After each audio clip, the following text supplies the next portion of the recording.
שמש דקה ומוות בכנפיה.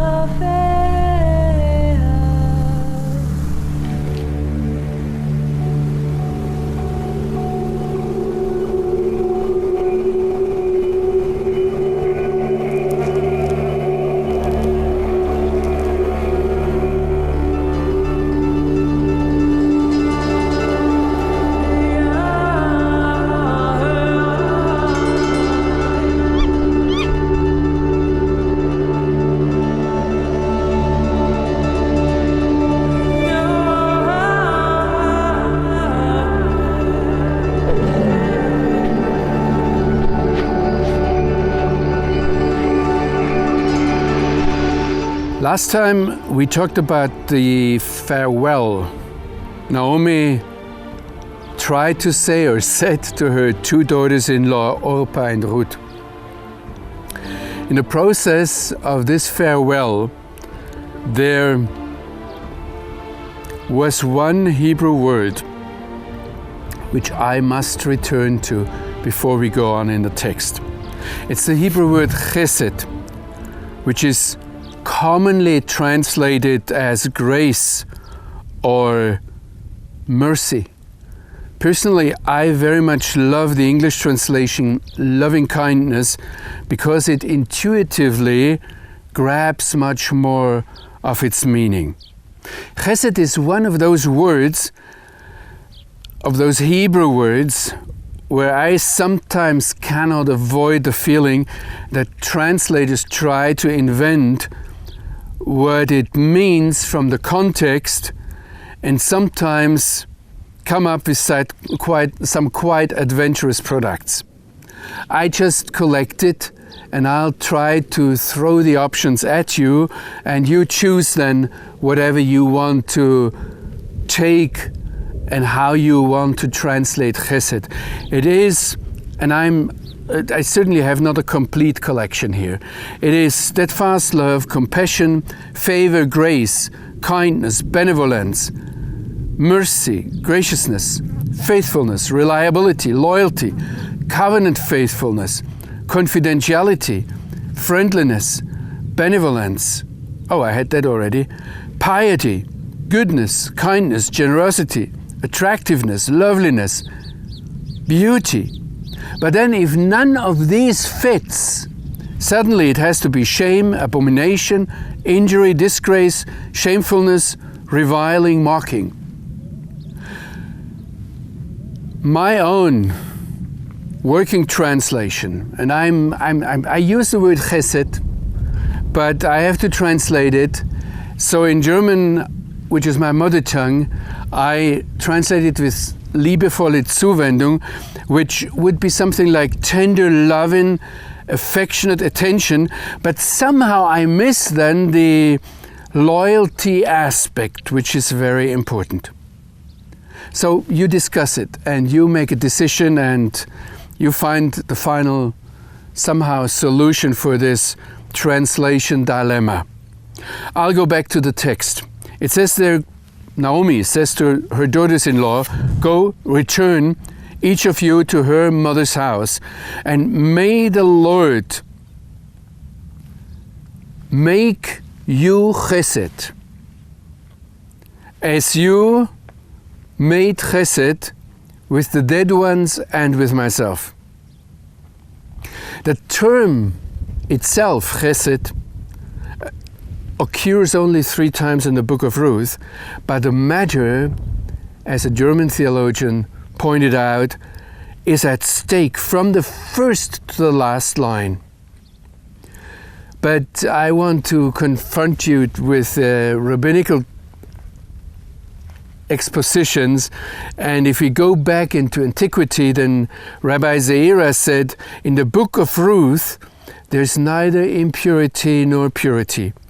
There is no prohibition and no permission. But we need these laws. We need to say what is allowed and what is forbidden.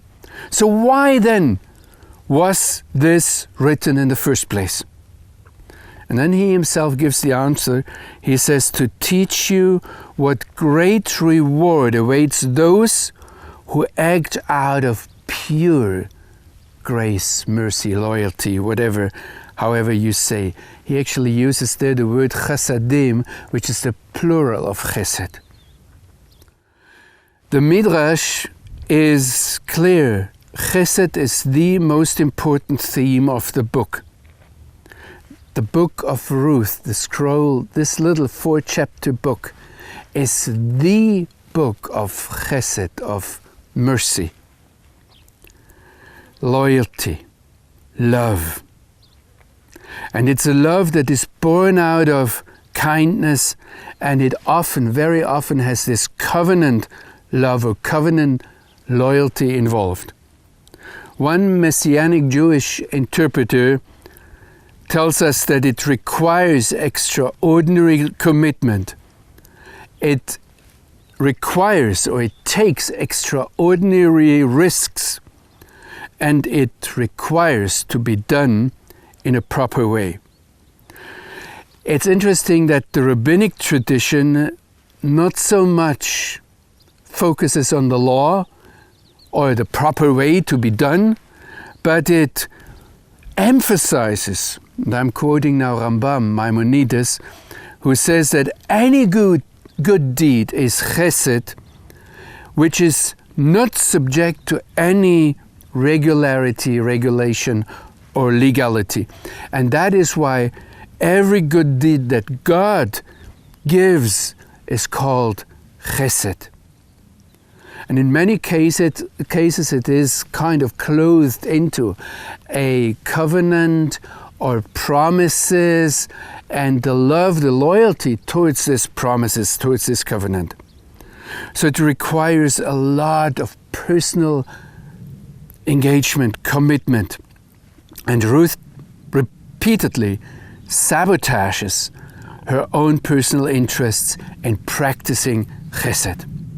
I personally think if you want to feel the heartbeat of God, if you want to come to understand what the Father feels, that what we see in the book scroll of Ruth is a great help.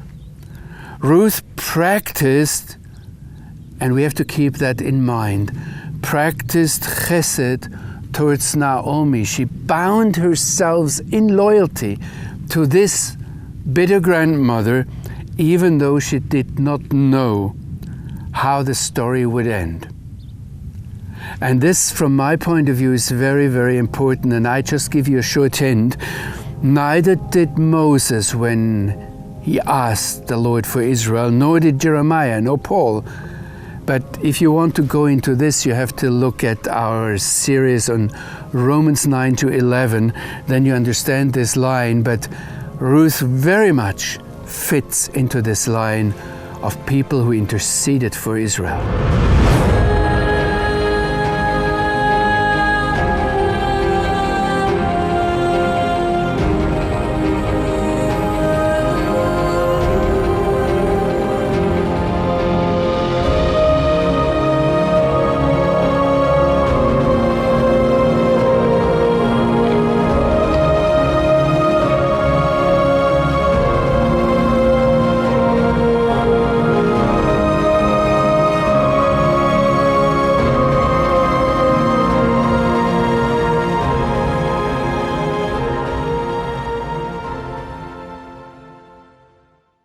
Alfa.